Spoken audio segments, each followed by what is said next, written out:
to the EEPROM 9. Mr. Retro Gamer VX has put in 2 requests. One for a video of the RM NB300 and the other for a video of the reel-to-reel tape player, which is something I do love, and we shall have a live first time power on for the reel-to-reel tape player because it is just so awesome. Now this is a quick introductory thingy-mabob to the video, so we shall embark upon early 90s computing glory. It's amazing! And of course, it won't go fair to say that I have modified it so I can actually reuse it. And I have done repairs, because before the backlight cable snapped and I had to resolder it, so it isn't as long as it used to be. Still, it's an awesome machine, and let's get to it then. Let's try and play this without crashing my fingers. Oh yes. And breaking off the LCD because time has ravaged it. Time ravages our 90s laptops. I can tell you that. So we're first going to go for an overview of the machine to show you what it is. So if we lift it up to this side, we have my own power input that I installed, and it actually goes into the battery compartment. The battery is long gone. Old batteries are not nice. VGA out, or CRT as the computer calls it. That used to be the phone line. Well, it was just really a blanking cover there. The modem was never installed. Along the back we have some form of docking interface, not exactly sure exactly to what type. Also there would have been some sort of hinged thing over this, but that broke off long ago.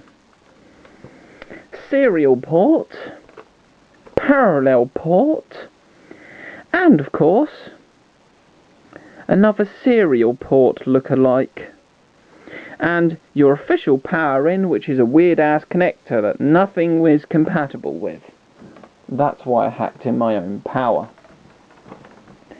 This side, this thing actually works properly. And you've got your keypad, aka numeric keyboard, and mouse. And of course, standard floppy drive, power switch. And this is what I'm having to use for an OS, which I'll go into detail if I remember to, which I probably won't, so yeah, we'll see. So now we plug the beastie in and power it on. Using a hacked power supply, of course, going in standard fashion.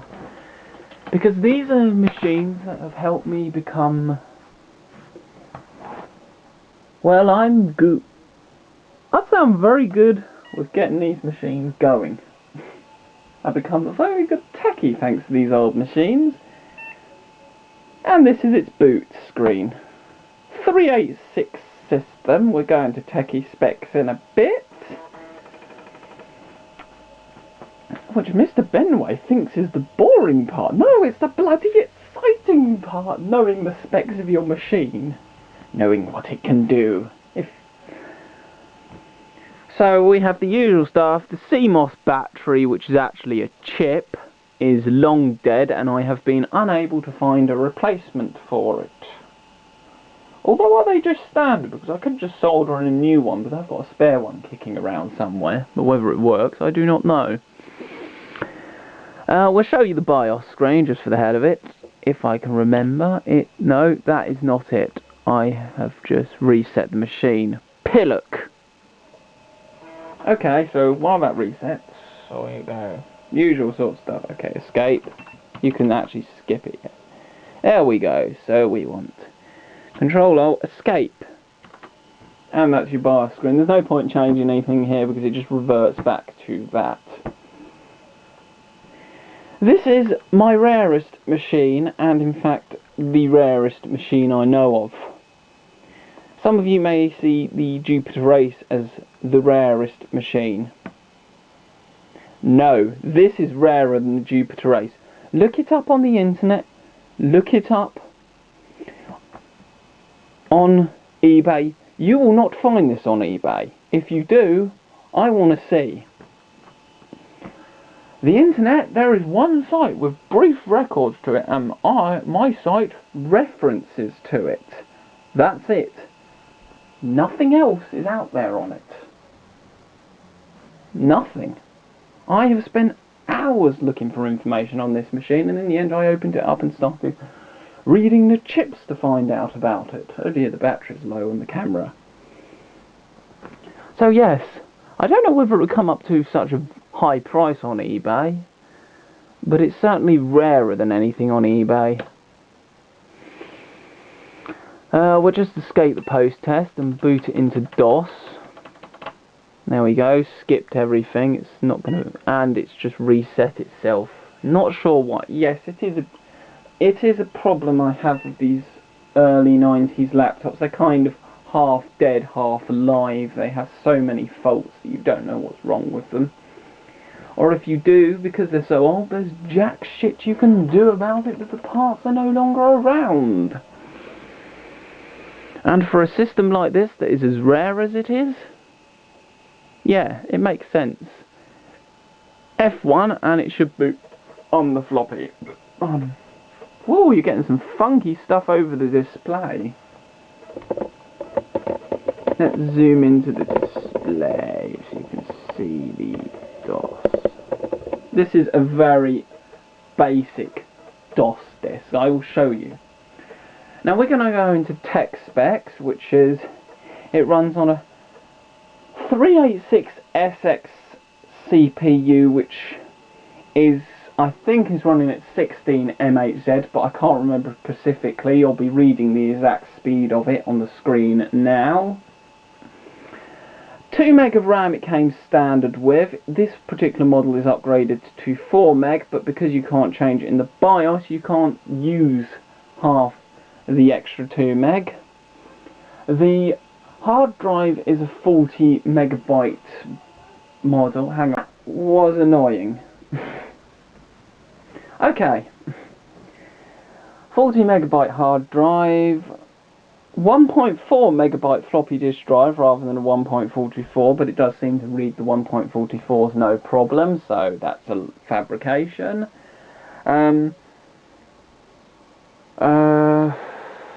Yeah, that's all I can remember off the top of my head of techie specs. Also, while that I've gone over, well, there'll be pictures of inside of it with more stuff over text. So, back to this, and we shall go to this. The hinges in this thing disintegrated long ago, so they have been removed, and we shall do a DIR to show you what's on this disc. It does not run this, which is like 32 kilobytes Turrican, which is kind of lame, but not amazingly surprising. No coprocessor is installed, although there is a socket for one.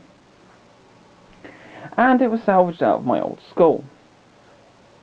I would say, would I recommend getting one, but, well, yeah, the likeliness of you getting one is near to 0%. If you do, I'll be quite amazed. This was just abandoned. It also apparently ran on Windows 3.1, but I can't guarantee that because the hard drive's dead. I cannot get it to even try read this hard drive. Hopeless. Also, apparently they had an overheating problem on the battery pack, but that sounds more like myth to me, which them sorts of things often are.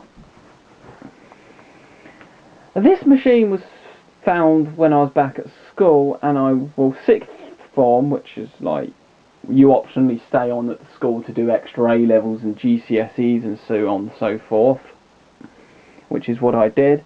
And I was scavenging through the cupboards looking for cool stuff to play with and maybe hopefully keep. This was one of the things. The other thing was a big ass floppy disk that goes in like BBC Micro floppy drives.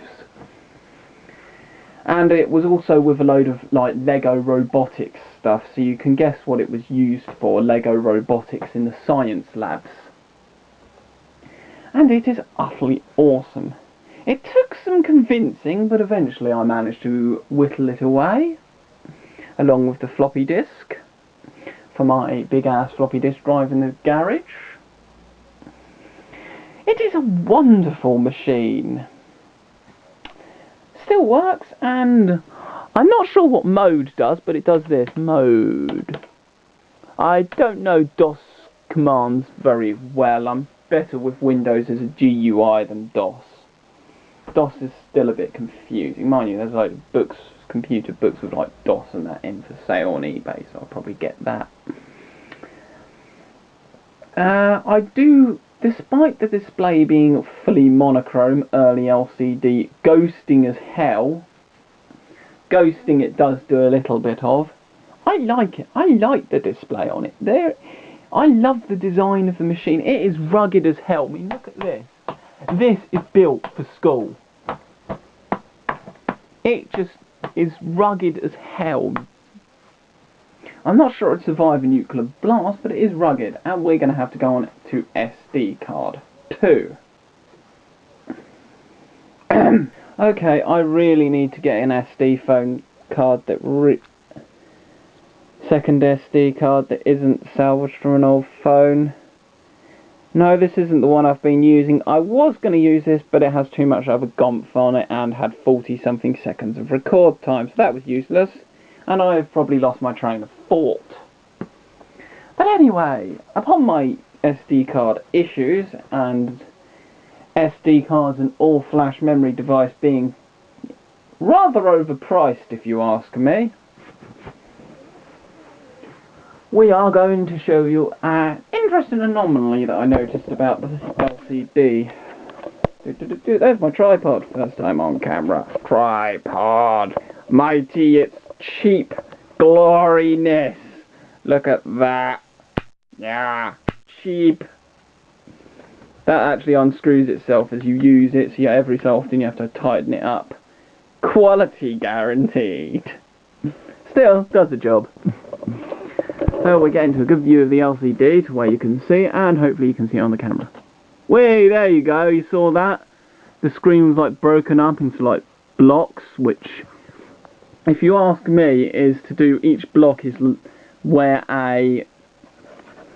one of them LCD controller chips lies along a strip, and then it'll go and there's actually, because I have had this screen open, if I remember correctly, this is one of the ones that has a strip along the top and bottom, and then the inverter electronics is one side and stuff like that. These old machines are always set out pretty similar. Now, the reason why I did pictures of inside of it is because I've taken them in the past in previous modifications and dissections, and this machine really doesn't like being opened up anymore, which is a real shame because it has an EEPROM BIOS. I'll show you. With the screwdriver, maybe we do some speedy ups or not. Probably not. So you remove this to reveal the hidden compartment, and you shall see my favourite type of chip, an EEPROM. I love them. In amongst my homebrew wiring, which is the green and black wire. Let's zoom in. Into the gloriness of it, electronics. Come on, focus, you cock camera. Okay, that's focused. So you have the RAM, which is here. The power board is right down here, and yeah, it's just about visible. You can see the capacitor there. Then you've got your EEPROM here, which I have also removed the sticker, which is, you might be able to see it's a bit dodgy looking, the sticker. Yeah, that's because I removed it and stuck it back down. There's the hard drive connector just under here outside. This is the LCD connector, and this is what's getting fragile and not liking disassembly. which is kind of whack because I like taking it apart. And that, I think, it has a ROM to do with the VGA graphics, but whether that is actually a ROM chip, I'm not sure. I've never taken off that sticker to confirm it. That's as much as I'm willing to open it up on video, because I'll just stick up pictures of elsewhere. Look at that beautiful EEPROM. I love EEPROMs, they're just so lovely. It's like my only computer which has an EEPROM BIOS in, like the 1980s IBMs that I'd love to have one of.